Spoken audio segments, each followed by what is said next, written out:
beginning of summer and neither of us have read a summer book yet. We decided to hang out by the pool today and read our first book of the summer. I am going to start with Malibu Rising by Taylor Jenkins Reid. You guys know how I feel about Taylor Jenkins. I am just obsessed with her right now. She has not disappointed me. I know this book was really popular last year in the summertime, so I am so excited to read it now and see what all the hype is about. Okay, I have picked out The Summer of Broken Rules by K.L. Walther. When we did our summer recommendation video, this was the one that I was most excited about. I decided I'm gonna start it today. I don't know too much about it. I know it's surrounding a summer themed wedding or something like that, so I know the vibes are gonna be super good for today and just summer in general. I do know a little bit about this book. I know it's about 4 famous siblings and they have this really big end of the summer party. Everybody who's famous, anybody who's anybody goes to this party, and it seems like every year something crazy happens. But this year in particular, it's going to be life-changing. Something insane is going to happen. I do also know that Taylor Jenkins Reid did make this book in the same world of The 7 Husbands of Evelyn Hugo and Daisy Jones and the Six, which is awesome. One of the husbands in The 7 Husbands is actually the dad in this book, Mick Riva, who is a celebrity, which right off the bat, I don't love him. I already know about him in that book. My book follows a girl named Meredith. She actually lost someone really close to her a couple years back, and this summer she has a family wedding. She decided she's gonna go to it and kind of branch out, get back into the world. While she's there, I believe she meets one of the groomsmen and they develop this relationship while they're there. So I'm excited. I think it's going to be a super cute romance, perfect for the summertime. My expectations are high. We are losing daytime, so we're gonna head out there, start tanning, and read our books.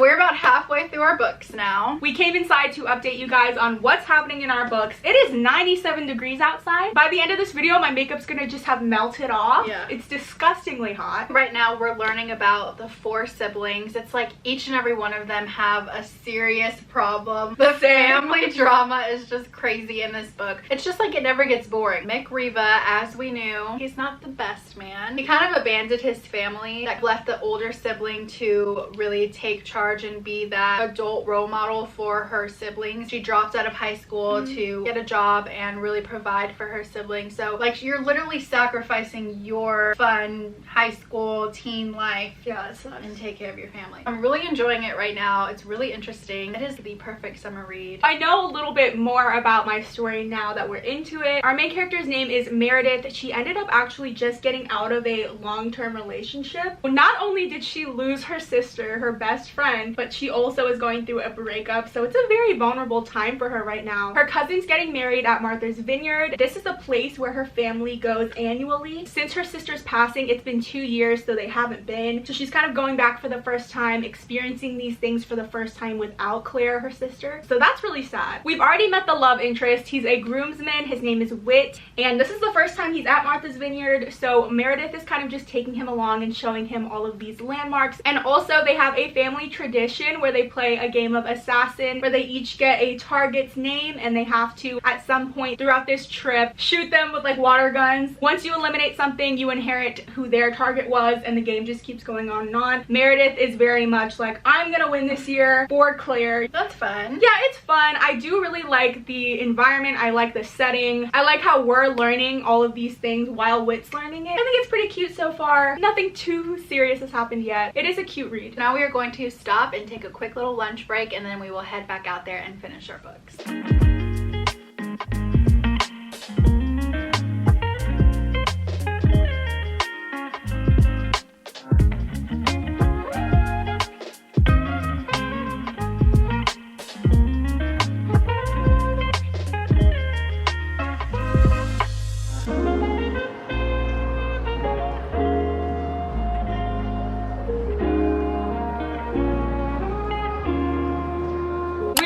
Guys, we have finished our books. We've been outside pretty much all day. Am I tan yet? I feel like I'm not. It's just so hot. It's too hot. It ruins my mood. Like, I feel dehydrated. I really enjoyed this book. We knew I would love it. The storyline was really good. The drama was good. Everything was good. But there was something that kind of made me mad. Just the fact that we kind of got to know like what this crazy thing was that happened with this year's party straight from the beginning and in the synopsis. I think if we would have, as readers, just went into it blindly, not knowing what was going to be the problem, I think it would have been much better. I knew what was coming. I didn't love that. Yeah, why did they do that? I don't know. And it kind of had it set up to where it was going to be like, oh, this tragedy is going to happen and somebody's going to get hurt. It ended in a good way, but I just thought there was going to be like some plot twist, something crazy, some kind of Colleen Hoover crazy thing was going to happen in the end. I was waiting for that and it never came, but the story was still really good. I adored the characters and their growth. It was a really good first summer book for the year. Good. Can't say the same about mine, honestly. I should have started by saying I had really high expectations for this, right?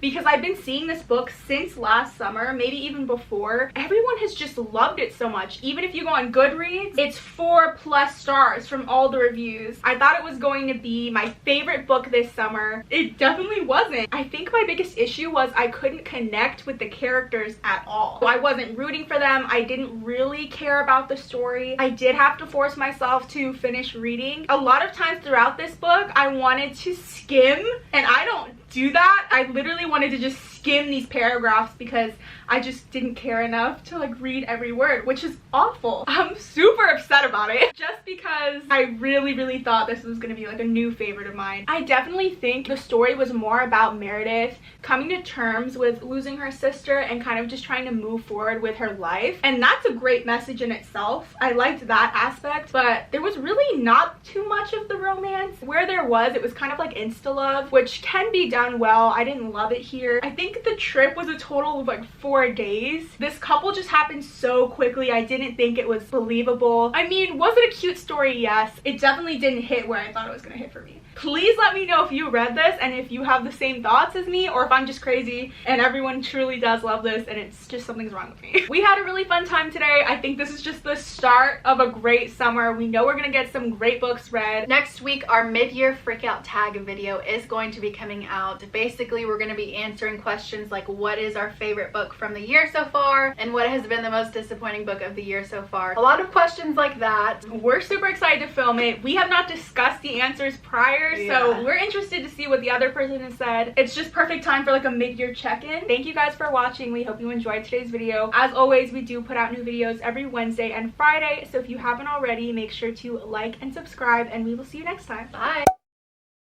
Tell me you don't feel like we are on Jersey Shore right now.